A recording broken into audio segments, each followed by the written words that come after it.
अस्सलाम वालेकुम दोस्तों, शाह नज़ीर चौधरी ऑफिशियल में खुश आमदीद। बहुत सारे अहबाब इस बात की ख्वाहिश रखते हैं कि वो ऐसी तस्बीह पढ़ें कि जिससे उनके रिज़्क के जो मामलात हैं वो खुल जाएँ और उन पर जो तंगी है रिज़्क की वजह से कारोबार में जो तंगी बढ़ती जा रही है, अगर वो सरकारी नौकरी करते हैं, उनकी तनख्वाह में गुज़ारा नहीं होता और घर के मामलात ऐसे हैं, अखराजात इतने ज़्यादा हैं और इसमें हकीकत भी है कि जो पाकिस्तान में जो हालात पैदा हो चुके हैं, जितनी महँगाई है, बिजली का बिल और हर घर में जो बीमारियाँ मौजूद हैं, तो घर वालों के लिए, ग़िज़ा के लिए, खाने-पीने के लिए, 3 वक़्त का खाना मुहैया करने के लिए और फिर अद्वियात लाने के लिए पैसों की ज़रूरत होती है। इसके अलावा भी आसाइशात ज़िंदगी है, बच्चों की ज़रूरियात हैं, जो पूरी करनी होती हैं, उनके तालीम के अखराजात पूरे करने होते हैं। बाज़ औक़ात फिर इससे भी ज़्यादा अखराजात बढ़ जाते हैं, जब शादियों का मामला आ जाता है या शादियों में कहीं आना-जाना होता है, तो हर आदमी जो है, हर इंसान जो है, वो आसूदगी की ख़्वाहिश रखता है और वो चाहता है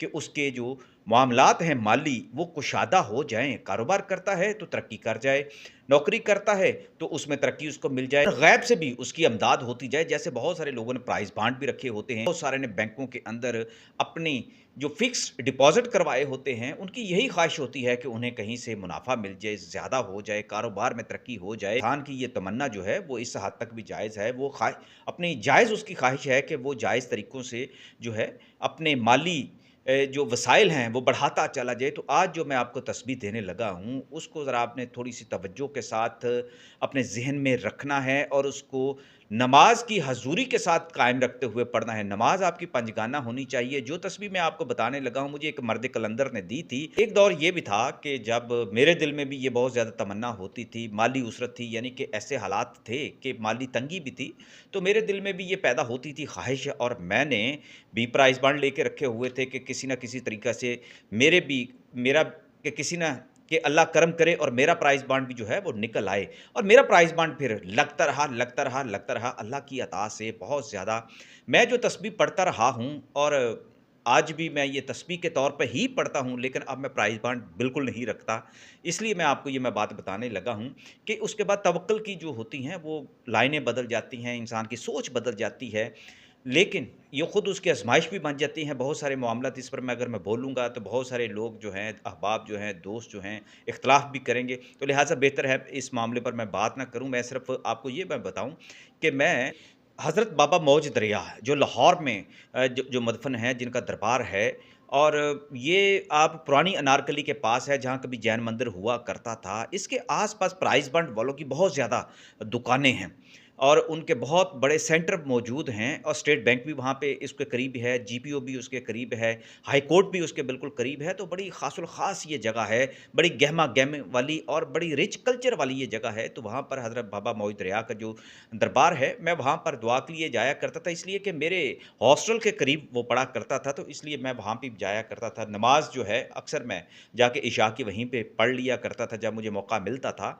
तो मेरे दिल के अंदर भी यही था कि लाहौर के अंदर पहुँच जमाने हैं, तो पैसा आपके पास होना चाहिए। लेकिन मैं कुछ साल पुरानी बातें आपको बता रहा हूँ कि उस मेरे अंदर ये जो ख़्वाहिश जो पैदा हुई और फिर मुझे किसी ने ये बताया कि आप वहाँ जाकर दुआ करें, कोई ना कोई अल्लाह वाला आपको कोई ऐसी तस्बीह, कोई ऐसा ज़िक्र बता देगा या अमल बता देगा या आपको चिल्ला बता देगा।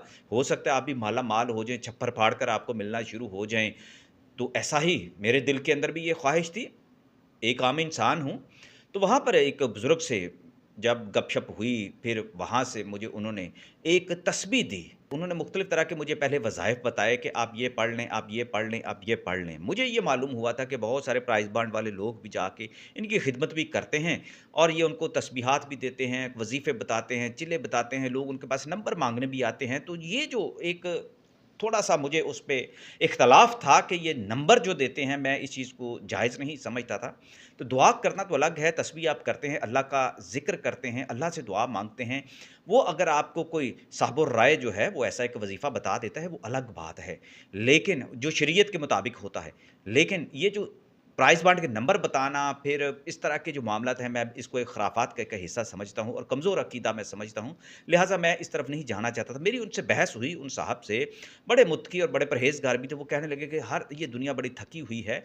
मेरे पास जो आता है मेरे मुँह से निकल जाता है, मैं बता देता हूँ, किसी का लग जाता है, किसी का नहीं लगता और फिर जब आके मुझे वो उसमें से कोई खैरात में देना चाहता है, इनाम में देना चाहता है, सदका के तौर पर देना चाहता है, तो मैं बिल्कुल नहीं लेता उन लोगों के पैसों से। बस अल्लाह मुझ पर करम करता है, मेरे मामूलात गुज़रते रहते हैं। तो मैंने उनसे कहा कि मुझे भी कोई ऐसी आप तस्बीह या कोई वज़ीफ़ा आप बता दें। तो उन्होंने मुझे मुख्तलिफ़ तरह की जो तस्बीहात बताई, मुझे उन्होंने चिल्ला करने का भी तरीका बताया। मैंने उनसे कहा कि जिस तरह की मैं जॉब करता हूँ, जितनी मेरी मसरूफ़ियत है, इस तरह कोई चिल्ला करना, बैठ के करना अब मेरे लिए मुमकिन नहीं है। कुछ आप ऐसा करें, कोई आसान तरीन जो है वो मुझे अस्माए आज़म में से अल्लाह ताला के अस्माए मुबारका के मुताबिक जो है कोई तस्बीह दे दें, ताकि जिससे खैर बरकत में इज़ाफ़ा हो, छप्पर फाड़ कर मुझे भी मिले और ख़ज़ाना गैब से मिले। मुझे उन्होंने ही मशवरा दिया कि अच्छा तुम फिर अपने प्राइज़ बॉन्ड लेके रख लो, तो फिर मैंने भी प्राइज़ बॉन्ड लेके रख लिए। तो दोस्तों उन्होंने जो मुझे तस्बीह दी, उन्होंने कहा कि हफ़्ते के दिन यानी सैटरडे को जब सूरज तलू होता है और उसके बाद जब नमाज़ मग़रिब होती है, नमाज़ मग़रिब के बाद ये तस्बीह किया करनी है और इसको तुमने पढ़ा करना है। इसकी तादाद जो है वो हर हफ़्ते के यानी कि हर सैटरडे की सुबह सूरज तलू होते ही तुमने ये तस्बीह पढ़नी है, लेकिन याद रखना कि तुम्हारी नमाज़ फ़जर अदा होनी चाहिए। ये ज़रूर अपने ज़हन में रखना, नमाज़ें तुम्हारी पक्की होनी चाहिए, ये तस्बीह तुम करने लगे हो। या फ़त्ताहु या रज़्ज़ाक़ु, या फ़त्ताहु या रज़्ज़ाक़ु, बिस्मिल्लाहिर्रहमानिर्रहीम, उसके बाद आपने दुरूद पाक पढ़ना है। फिर आपने जितना भी आप दुरूद पाक पढ़ सकें 8,970 मरतबा सुबह सूरज तुलू होने के बाद ये तस्बीह करनी है और इतनी ही तादाद में नमाज़ मग़रिब के बाद यानी नमाज़ मग़रिब अदा करने के बाद उसी जगह बैठ जाना है, चाहे मस्जिद में बैठे हैं या घर में बैठे हैं, जहाँ भी आप नमाज़ अदा कर रहे हैं, ये तस्बीह आपने करनी है और हफ़्ते के दिन करनी है। ये ख़ास तौर पर उन्होंने मुझे ये नसीहत की थी कि हफ़्ते का दिन जो है वो मख़सूस रखना है कि आपने ये तस्बीह करते रहनी है।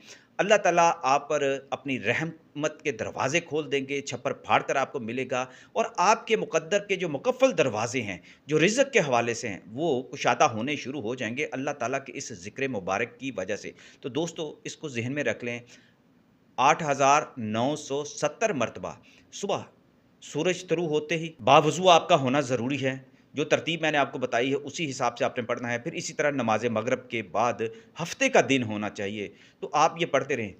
अब आप ये इस बात के मुंतज़िर होंगे कि मैंने जब ये तस्बीह करना शुरू की तो क्या मेरे मामलात खुले? तो हकीकत यही है। मैं वाक़या भी आपको सुना देता हूँ कि उसके बाद अल्लाह ताला ने इतना करम मुझ पे किया, मुझे तरक्कियाँ मिली, मेरे तनख़्वाहों में इज़ाफ़ा हुआ, मेरे लिए रिज़्क़ के ऐसे-ऐसे दरवाज़े खुले। चूँकि मैं कलम का मज़दूर था, तो मेरे लिए बहुत ज़्यादा दरवाज़े खुल गए। उर्दू बाज़ार में बेतहाशा मेरे पास किताबें आनी शुरू हो गईं और इसी तरह की एक लंबी एक कहानी है कि कहाँ-कहाँ से मुझे लिखने ऑर्डर आया करते थे, मैं लिखा करता था, मुझे पैसे मिला करते थे। तो इसी तरह एक वक़्त गुज़रता चला गया, फिर ऐसा हुआ, शादी हुई, उसके बाद मामलात हुए, जो भी है, फिर गाड़ी एक आई, गाड़ी के बाद एक दिन मैं जा रहा था, तो मेरे दिल में ऐसे ही ख़्याल आया कि मेरे पास कल्टस गाड़ी थी उस वक़्त, तो मेरे दिल में ख़्याल आया कि मैं थोड़ी-सी ऊँची गाड़ी लेना चाहता हूँ। तो अल्लाह ये असबाब कैसे पूरे होंगे? तो ऐसा एक वक़्फ़ा आ चुका था कि मैं ये तस्बीह जो है, ये बिल्कुल छोड़ चुका था। कई साल मुझे हो चुके थे, लेकिन कभी-कभी मैं ये पढ़ लिया करता था, कोई तसलसल नहीं था। मुझे चूँकि उन्होंने नसीहत की हुई थी कि इसको तसलसल से आपने कायम रखना है, नमाज़ आपकी कायम रखनी है। तो लेकिन पेशा-वराना मसरूफ़ियत की वजह से और फिर चूँकि एक इंसान हूँ, ख़ताएँ करता हूँ, तो इसलिए मैं थोड़ा-सा इन मामला से दूर भी हुआ, तो लिहाज़ा तस्बीह वगैरह भी छोड़ दी हुई थी। लेकिन फिर ऐसा हुआ कि मैंने पलटा खाया, मेरे दिल में ये ख़्याल आया कि मुझे तो ये तस्बीह पढ़नी चाहिए। एक अल्लाह वाला ने मुझे ये कहा था और उसके बाद मैंने ये चीज़ देखी, मेरे लिए रिज़्क़ के दरवाज़े, मेरे लिए बहुत सारी जो मेरी ख़्वाहिशात जो थी, वो पूरी हो गई, तो मुझे ये तस्बीह शुरू करनी चाहिए। तो मैंने ये तस्बीह दोबारा से शुरू की और फिर ऐसा हुआ, तो मेरे दिल में भी ये ख़्वाहिश पैदा हुई कि मैं भी गाड़ी चेंज करना चाहता हूँ, मुझे भी ऊँची सीट वाली एक गाड़ी होनी चाहिए। तो दोस्तों, जिस हफ़्ते मैंने ये तस्बीह शुरू की, अल्लाह ने मेरे पे करम किया और फिर मेरा एक बड़ा प्राइज़ बन लग गया। यकीन करें, मैंने कल्टस बेची और फिर वो प्राइज़ बंड के पैसों से मैंने फिर ऊँची सीट की ख़्वाहिश रखने वाली गाड़ी जो थी, वो ख़रीद ली और उसके बाद अचानक मेरे दिल के अंदर एक ख़्याल आया कि क्या मैं अल्लाह को सिर्फ़ पैसों के लिए याद करता हूँ, उसके लिए ये तस्बीहात करता हूँ? तो फिर आहिस्ता-आहिस्ता ये तस्बीह तो मेरा मामूल रही, अल्लाह ताला ने हर तरह से मुझे आफ़ियत में रखा और मैं कभी किसी तंगी का अल्हम्दुलिल्लाह शिकार नहीं होने दिया। लेकिन बाज़ चीज़ें फिर मेरे जो नज़रियात जो थे, वो थोड़े से बदले और मैं इस चीज़ से निकला और मैंने प्राइज़ बॉन्ड जो थे, वो भी बिल्कुल ख़त्म कर दिए, एक तवक्कुल के साथ। बाकी बहुत सारे चूँकि अहबाब जो हैं, وہ خواہش ہی رکھتے ہیں کہ ان کے پاس بھی ایسی کوئی تسبیح ہو، تو دوستو اس کو تحفہ سمجھ کر آپ پڑھنا شروع کریں، اور آپ کے اسباب بدلیں، آپ کے حالات بدلیں، تو آپ صدقہ و خیرات ضرور کریں، اور زندگی میں اس تسبیح کو بھولنا کبھی نہ چھوڑیں، اور اس تسبیح کو کرنے کے بعد مجھ سے اپنے مشاہدات ضرور شیئر کیجیے گا کمنٹس میں۔